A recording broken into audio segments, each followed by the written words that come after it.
د مزار شریف ښار د څلورمې ناحیې د ظاهرالدین فاریابي سړک چې 1400 متره اوږدوالی او 7 متره سور لري د کانکریټ اچونې چارې د یاد ښار د ښاروالۍ له بودیجې څخه د 22 میلیونه افغانیو پر ارزښت پیل شوې. همدارنګه د ښاروالۍ مسؤلین بیا رغونه د اماراتي نظام اساسي موخه ګڼي او له خلکو غواړي چې په دې برخه کې ورسره همکاري وکړي.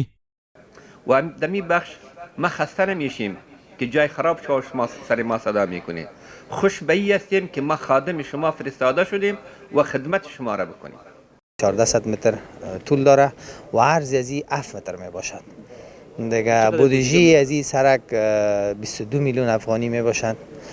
په ورته وخت کې د بلخ مرستیال والی او یو شمیر نور مسؤلین د دغو پروژو پر تطبیق د ټینګار ترڅنګ وایي چې افغانستان د اسلامي امارت له بریا وروسته د ډیرو پرمختیایي پروژو د پلي کېدو شاهد و او د دغه نظام مسؤلین هڅه کوي چې د دې هیواد ټولو اوسیدونکو ته د هوساینې زمینه برابره کړي.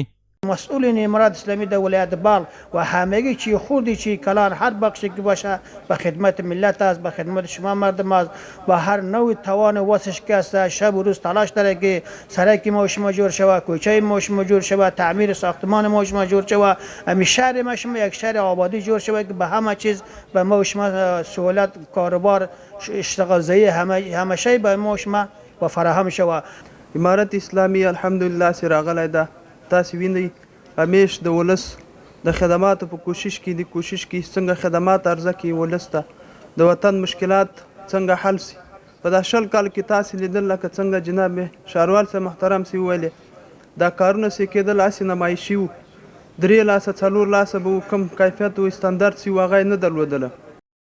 دا په داسې حال کې ده چې څه موده وړاندې د مزار شریف ښاروالۍ د ښار په بېلابېلو سیمو کې د 250 میلیونه افغانیو په لګښت د 10 پراختیایي پروژو د پلي کېدو خبر ورکړی و چې دغه پروژه هم پکې شامله ده او ټاکل شوې ده چې په 4 میاشتو کې به کاري چارې بشپړې شي.